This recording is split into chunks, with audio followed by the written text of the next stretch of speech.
Hola a todos, bienvenidos a nuestra entrevista de hoy. Le damos la bienvenida a nuestro invitado, Carlos Mario Pineda.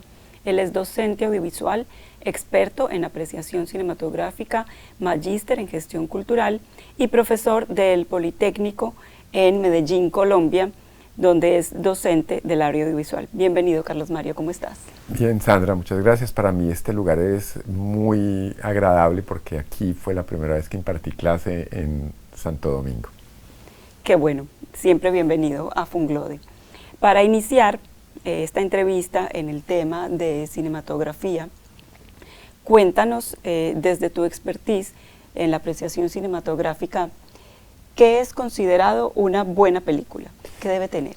Bueno, yo vengo en este momento de una institución educativa de bachillerato en la cual hacían una pregunta muy similar y yo diría que hay que tener en cuenta dos cosas.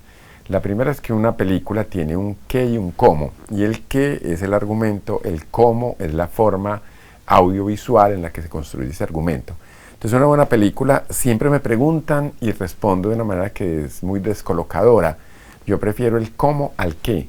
O sea, si me están contando un relato de una pareja, un relato de una huida, una película de acción, pues si me la están contando de la manera tradicional, igualita como se han hecho 200 películas, más bien prefiero una película menos perfecta, con un argumento menos claro, pero que me la cuenten con otros elementos. ¿Cuáles son entonces los elementos del cómo? ¿Qué tipo de fotografía emplean? ¿Cómo utilizan el encuadre? Si hay o no movimientos de cámara, ¿cuál es el sentido que tienen? La fotografía en su conjunto, que son muchos elementos, el diseño de arte, que mezclado con la fotografía tiene que ver con el color, por ejemplo, y un aspecto esencial, porque soy muy hipersensible negativamente al uso de la música, cuál es el empleo sonoro y y en qué momento, cuando hay música, esa música tiene una buena ejecución en términos de la relación con el argumento y con lo visual. Entonces el conjunto para mí es ideal. Una película que tenga las dos cosas, un muy buen argumento y un muy buen manejo audiovisual, sonido e imagen, es el ideal. En términos de la labor de la apreciación cinematográfica, ¿en qué consiste un poco esta labor y por qué es importante que vamos mucho más allá de o simplemente criticar una película? ¿En qué consiste esa labor? Bueno, la labor de la apreciación cinematográfica tiene que ver con que lo primero que dijiste, Sandra, es todos se creen con derecho a criticar una película, pero no tienen herramientas de cine en el estricto sentido de la palabra. Entonces uno le dice, ven, no me hables solo del argumento, cuéntame cómo te pareció la fotografía, entonces no pueden abordarla. Hay un criterio que me encanta, que es el clasicismo musical. Eso es una teoría de una profesora norteamericana, y les digo, dime cómo te parece la música en tal momento. Es que no me acuerdo. Bueno, entonces, si no te acuerdas, si no tienes todas las herramientas, haz un comentario menos radical, porque la posibilidad de ser radical está en que tengan todas las herramientas. La importancia entonces de la apreciación es que en una situación como la que está pasando República Dominicana, que está creciendo la industria, entre mejor cualificado esté el público, más exigente va a ser para el cine. Y al tener más exigencia en el cine, los directores, los productores, en Colombia lo llaman ahora ecosistema, todo el ecosistema va a mejorar. Entonces es un toma y dame, es un ir y venir, y siempre es un círculo virtuoso. Buenas películas hacen mejores espectadores, buenos espectadores piden mejores películas, y eso va a aumentar. Sin embargo, se sigue dando en América Latina de manera especial una tendencia a no consumir el cine, digamos, de autor o el cine latinoamericano de cierta calidad, y preferir siempre el cine, bueno, norteamericano, o más el cine simplemente de entretenimiento y de humor. ¿Cómo hacer para revertir esa tendencia? Bueno, eso no lo podemos hacer nosotros, Sandra, eso lo pueden hacer las políticas, aunque sí lo podemos hacer en el sentido de presionar, pero las políticas públicas son muy, muy importantes, aunque, y eso está escrito por muchos teóricos, el asunto de las políticas públicas tiene que ver con macroeconomía y alta política. ¿En qué sentido? Que Hollywood es una maquinaria político-económica muy fuerte, y quienes desconocen eso, digo cuando ignoran, no es que no lo conozcan, sino que ignoran lo que hay detrás, lo que van a encontrar es que no es tan fácil desmontar el asunto de que una película como Avatar tenga 5 salas y se quede 3 semanas en relación a una película como El Castigo, la película chilena que acabo de ver, estupenda, que así sea muy buena en todo, en la calidad, en el sonido, en la actuación, en el argumento, esa película no va a tener la distribución, no va a tener el número de salas ni el número de funciones, porque hay una estrategia comercial que es, venga, yo soy Hollywood, y al ser Hollywood, si usted empieza a ponerme una competencia, pues yo le restringo y usted económicamente no va a vender tanto como vendía antes. Entonces hay unos asuntos de ahí de cómo hacerlo ahora con todas las estrategias contemporáneas. Entonces es cualificar vía plataformas. Entonces por las plataformas sí podría decir que se puede transformar. En Colombia lo tenemos, Latinoamérica. Latinoamérica tiene Retina Latina, que es una estrategia de plataformas, y Colombia tiene RTBC Play, el sistema de medios públicos. Entonces ahí se están montando tanto cortos como largos, documentales y películas. Entonces es invitar, consumir, discutir y no ser ingenuo y decir porque está ahí tiene calidad, sino cómo hacer la retroalimentación desde la interpretación. Claro. Uno escucha con mucha frecuencia al salir de las salas, digamos que en la audiencia general, que hay un comentario recurrente de por qué el cine latinoamericano no se ve tan bien como el cine norteamericano, por ejemplo. La estética es muy diferente, los colores, la iluminación, de alguna manera tratando de referenciar a que pues hay mucha menor calidad en el cine latinoamericano, pero también es un poco ese tema de estéticas.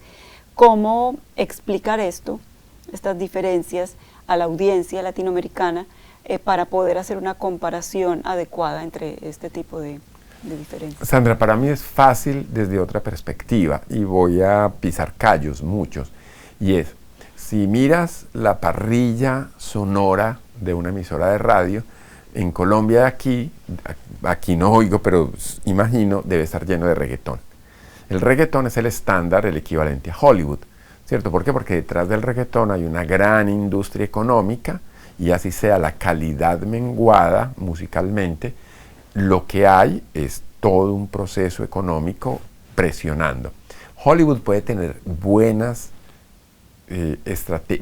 elementos audiovisuales, pero son estereotipos. Entonces el estándar está muy marcado, y cuando se salen del estándar, pues es más difícil.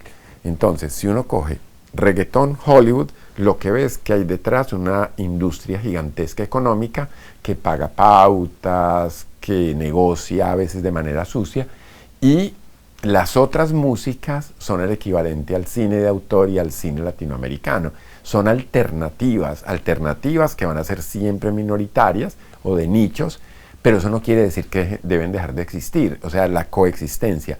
De hecho, el actor invitado de Bogotá que está aquí, Juan Ángel, me decía, veo que estás en contra de lo comercial, y él defiende, y yo también, no. Lo comercial es imprescindible para que podamos tener la otra opción de hacer lo otro, pero que lo comercial no apabulle, no suprima lo demás. Entonces yo le explicaría desde la música.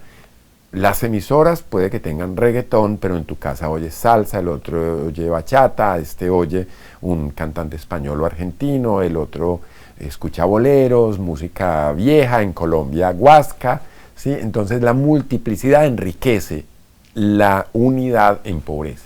En cuanto a la formación de audiencias cinematográficas, así como hay una tendencia, bueno, a formación de lectores, incluso buscando que los niños generen ese hábito de lectura desde pequeños, sería importante generar también formación de audiencia que consume cine desde más pequeño para, digamos que, permitir que puedan aprovechar de mejor manera ese cine que ven a lo largo de la vida.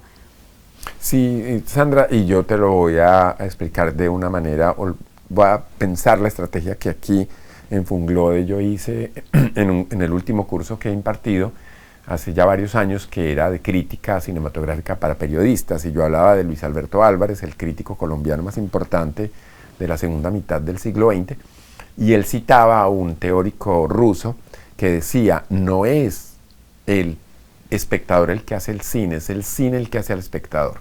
Y recientemente le oí a alguien una estrategia de fomento a la lectura que fue muy especial, y era algo similar, y es, tú tienes que darle a esos niños la posibilidad de que lean buen trabajo literario desde temprano, porque siempre creemos que el niño, y esto es una teoría de comunicación que leí hace un mes, donde dicen a los niños en los medios de comunicación se los trata como personas en proceso, no son personas ya listas, no han crecido a otros niveles de otras cosas, pero ya son personas. Trátalos como personas, dale mejor cine, conversa con ellos de ese cine que vemos y busca que además de la televisión consuman un cine que tenga una cualificación. Pero si nosotros mismos decimos, vamos a llevar el niño, hay que llevarlo a la película Hollywood, a la película más taquillera, y desechamos el producto nacional, el producto latinoamericano, en Colombia RTBC, la Señal Colombia, que es el canal, hace ya programas infantiles de mucha índole. Hay uno de gastronomía que es un presentador y dos personajes animados, que son una cucaracha y una papa. Eso creo que se llama así. Sí. Y entonces, claro, estás invitando a que los niños vean que hay un producto propio, que tiene unas estrategias distintas, y puedes construir espectadores, de manera que cuando lleguen a la adolescencia, no sea así como el nerd que se separa de sus 50 compañeros de edad y es el que está ratón de biblioteca en la equivalencia de literatura, sino que ya compartimos y se prestan libros, y en este caso se prestan películas y cortos. Entonces es un proceso muy arduo, pero tiene una interrelación. Voy a cerrar con el meme que seguramente ya conociste hace más de un año, donde una señora con el teléfono celular le dice, y el niño de ella con un teléfono celular, le dice a la señora con un libro y al niño de ella con un libro, ¿usted cómo hace para que su hijo lea? Si usted adulto no lo hace, es más difícil que el niño lo replique. El ejemplo. Sí, el ejemplo práctico, no el discurso. Claro. ¿Has podido ver cine dominicano acá en el marco de esta 15ª entrega del Festival de Cine Global en Santo Domingo? ¿Cómo ves tú la evolución del cine dominicano, ya que has podido participar en varios festivales y has visto pues cómo ha cambiado a través del tiempo en comparación un poco con los demás casos del cine latinoamericano? Yo no he visto esta vez dominicano, pero sí he visto cine dominicano en las versiones y fuera. Llegó a Medellín una película de José María Cabral hace poquito y fue muy sorprendente porque la película está... yo tenía mucha esperanza y la encuentro muy normalita. ¿Cuál? Perejil. Okay. Pero lo que sí es clarísimo, y eso sí, además lo preparé para venir aquí, y quería hablar en el marco del festival al público de la relación visión, transformación Colombia, siglo XXI en cine, República Dominicana, y la transformación se da a partir de la ley de cine, en Colombia de aquí. Y tengo entendido que quien hizo la ley de cine de Colombia fue el asesor de aquí. ¿Cuáles son las transformaciones? Uno, una ventaja que tienen aquí que no tenemos en Colombia, y es que el público va a cine dominicano y va masivamente. Pero sí ha cualificado en el sentido de nosotros también tenemos comedias básicas que aquí sé que son muy fuertes, y he conocido a directores como Nelson Carlos de los Santos o el propio José María Cabral. No podría citar ahora los otros, pero sé que he visto otras películas, y sí hay una transformación, empieza a diversificarse. La conversación con Juan Ángel, el actor, era el cine comercial. No es cine comercial, es cine comercial y cine de autor, cine minoritario, cine de pocos recursos, cine pobre lo llaman en Cuba, cine múltiple para que haya más opciones. Pero la transformación radical aquí se da con el cine, con el festival, con la cualificación de docentes y la multiplicación de programas de cine, y una ventaja comparativa que sí no puedo citar para Colombia, tienen estudios. Esos estudios que hay aquí, que ya los vi en una película dominicana, la que es con Geraldine Chaplin, Ruido y Furia o algo, no recuerdo el título, La Fiesta y la Fiera, creo que es, ya puestos en escena son impresionantes. Entonces, eso ha permitido que crezca, que se dinamice, han aumentado en número de películas y han aumentado en calidad, no sé, en espectadores. Claro. Pasando a tu faceta como formador audiovisual, cuéntanos un poco de tu trabajo y de tu recorrido en este sentido en Medellín, que es donde te has desempeñado como docente. Gracias, Sandra, porque es la segunda vez en esta semana que me preguntan y me permiten dejar documentado esto. Yo me formé en cine, en las salas, como se formaban en el siglo XX, y algún día ofrecieron gratuito en el Museo de Antioquia un curso de cine muy bueno con un profesor muy responsable. El profesor faltaba una de cada 3 clases. Y después me colé, en Colombia colarse significa entrar sin permiso y sin pagar a una clase de Luis Alberto en la Nacional. Pero esa clase tenía 200 estudiantes. Entonces yo quería preguntar y no se podía porque éramos 200 y alguien preguntaba, entonces querían hacerlo más. Y yo dije, con el profesor irresponsable, si este es profesor, yo puedo ser profesor. Y empecé a impartir clases en EAFIT, en extensión. Empecé a darme cuenta, bueno, entonces mezclé 2 cosas que fue consciente. La primera, nunca fallarle a un estudiante. A alguien que quiere aprender de cine, fallarle es una desgracia. Y la segunda, vamos a hacer conversado, que sea de ida y vuelta. Entonces es la combinación de, me leí la historia del cine, soy muy inquieto y mantengo libros de cine y siempre me actualizo. La tercera es ser muy juicioso. Y la cuarta, hacer lo que Luis Alberto no podía hacer por volumen de personas, hacerlo dialogado. Ese compilado de situaciones me fue permitiendo construirme paulatinamente. Estoy entonces en EAFID en extensión, me llaman San Buenaventura y en San Buenaventura en todos los programas ofrecían alternativas, cine fue una alternativa, luego entré a UPB en la carrera de comunicación a apreciación cinematográfica estrictamente y en algún momento me quedé sin horas cátedra en EAFIT y era mi ingreso principal y me acordé que en el Politécnico había una, entonces entré al Politécnico y lo que me ha permitido el Politécnico es combinar el hecho de que me interesa la formación en apreciación cinematográfica, bueno, también escribía y en la Nacional acabo de darme cuenta que fueron como hace 20 años que se creó la emisora.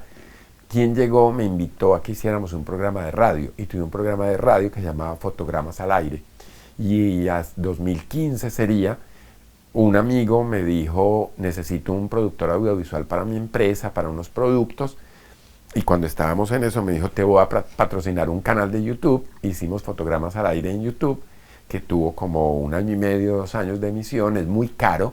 Yo pues no sé hacer nada de postproducción ni nada de eso. Entonces, la combinación es leer mucho, enseñar con un nivel de pasión alto, haber hecho el programa de radio, escribir para algunos periódicos y revistas, participar en los festivales, porque en los festivales tengo la fortuna de que en Santa Fe de Antioquia, no sé qué película había, y les dije, les pido un favor, permítanme, yo presento la película, pero no era usual. La película no se presentaba, simplemente se proyectaba. Y como mi presentación esto suena de pronto narcisista, mi presentación es tan particular, llamó la atención y gustó e implementaron la presentación permanentemente. Entonces, el contacto con el público, cuando conversas con ellos, me enriquece también mucho. Entonces, hacer apreciación, ser docente de apreciación es un conjunto que ya lleva casi 30 años. ¿Has pensado en pasar digamos que a la otra margen del oficio y entrar a escribir, producir? Nunca, Sandra, además lo resolví temprano, facilísimo, de una manera sencilla. Ante una cámara hay un actor, detrás de la cámara hay un director y frente a una pantalla hay un espectador que se puede convertir en crítico. Entonces no hay que ser crítico para dirigir, no hay que ser actor para dirigir, no hay que ser director para actuar, ¿sí? Entonces los oficios no son necesariamente intercambiables. Sé que Peter Bogdanovich en Estados Unidos era crítico y es un gran director, pero a mí nunca me ha picado y además no sé cómo hacen, como el desgaste, Las los jornadas de tropiezos, las grabación. jornadas de filmación, ¿no? Y las jornadas de preparación de consecución de recursos. Nos contaba Matías que la pandemia les frenó la producción. Carlos César en Medellín se le cayó el pelo porque no conseguía financiación, se deprimió, se encerró, estuvo a punto de suicidarse, literal, o sea, no estoy exagerando. No, yo no necesito eso. Sí, hablando del tema de producción y de recursos, bueno, y la pandemia, y ahora que se predice el tema de la crisis económica global, ¿qué debe hacer el cine, el productor, para continuar a pesar de esa escasez, para que se mantenga la producción audiovisual? Yo creo, Sandra, que hay muchas estrategias, sin atreverme, porque ya dije que no conozco ese campo ni me interesa. Yo creo que hay muchas estrategias. Una clarísima tiene que ver con pensar cuál es el producto y qué intereses tengo. Porque en la pandemia vi una película, ya no recuerdo si turca, de esa zona, que era muy sencilla, era con cámara web. Pero cámara web no como una solución, sino como un recurso. Y era que la gente estaba en su casa y le entraba una llamada, y la llamada, digamos por Skype, era: yo soy de la DIAN, el organismo de recursos de recaudo de impuestos en Colombia, y usted está en deuda, pero si hacemos una trampita, yo le bajo el monto y usted me paga. Y eso era una estafa, pero la idea era muy, muy interesante, hasta que alguien decide: no, sabe que vamos a hacerlo de otra manera. Nos encontramos porque usted me gustó, una mujer, como el negocio es que yo le voy a pagar a usted, no, yo le pago, pero además quiero conocerlo. Entonces, no necesitaban estar en físico y el argumento era fuerte. Y si vos pensás en términos de producción, los costos deben bajar muchísimo. La película que acaba de hacer Matías, El Castigo, la hizo en un plano secuencia en un único lugar físico, parar en una carretera al pie de un bosque. Después llega una patrulla y 2 policías, y esa es toda la película. Entonces, era difícil porque es un plano secuencia de 85 minutos. Alguien preguntó lo que yo no pregunto.